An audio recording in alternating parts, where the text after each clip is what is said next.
even know what number it is, 3.0, 4.0, we're not sure. But here we are in beautiful Milwaukee. Somehow Gary managed to make the rain stay away and we got this event off the ground. Another great event with a lot of people here. So I'm here with Gary from SWICKTECH. Gary, why don't you introduce yourself to the audience, let them know who you are, what you do, and then we'll go from there. Sure. Hi, I'm Gary Swick. I started SWICKTECH in 2001, so 20 years ago, and it was meant to be a company to help companies with technology that don't have internal resources. And we became their IT department. And here we are, 8 years in this building, and 3 years in my basement, and 3 years in another place. It was fun. Yeah. A long way from the basement. A long way from the basement. Yeah. All right, so, obviously there's a reason why we did this. We jumped out on the road and we were, because of the whole COVID thing, we wanted to get away from that screen fatigue, right, and get out in front of people. And we did it safely and responsibly. And unfortunately, we couldn't come out here last time because it was a real red zone here in Milwaukee at the time. So we're so happy to be able to get up here and see you guys. And so glad that you guys were willing to host us. So thank you for that, first of all. So, you're very welcome. Talking about that a little bit, back when COVID hit, a lot of MSPs had different things happen to them. There was some good, there was some bad. What was it like for you guys when this first hit? Well, we already had work from home capabilities. Everybody had to be able to work from home for snowstorms and everything else. So part of our just normal day-to-day stuff is that capability. Well, all of a sudden on Sunday, it's like, everybody take your stuff home on Friday because Sunday, this whole thing could get closed. So we started working at home right away. And the first couple of weeks was all of the clients who didn't have remote access.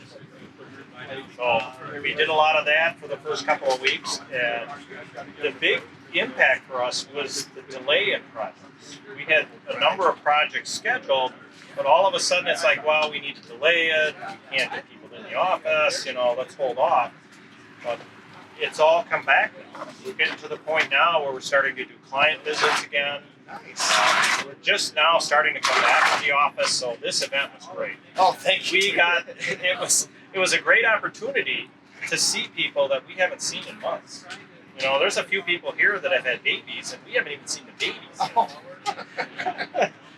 It's so funny that you say that because we had the same story with Fort Lauderdale, which I thought Florida's been open, right? Nope. No. He said that he actually met an employee that he hasn't seen in a year.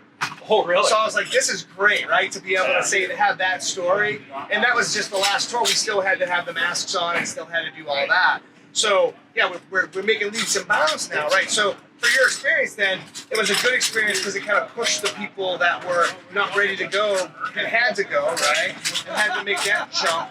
And then, of course, now that you're coming out of it, the projects are coming back and things of that nature. So, it was a real negative thing that happened, right? Bad things happened. People died. We get it. But for our industry, it was actually a really positive thing. It sped up security. It sped up cloud adoption, right? And, when was there ever a time where Microsoft is on TV doing commercials selling the same thing that we are as MSPs, right? Right. Modern workplace. It's like, you should all be using that. It kind of makes sense. Now people will know it's the same terminology.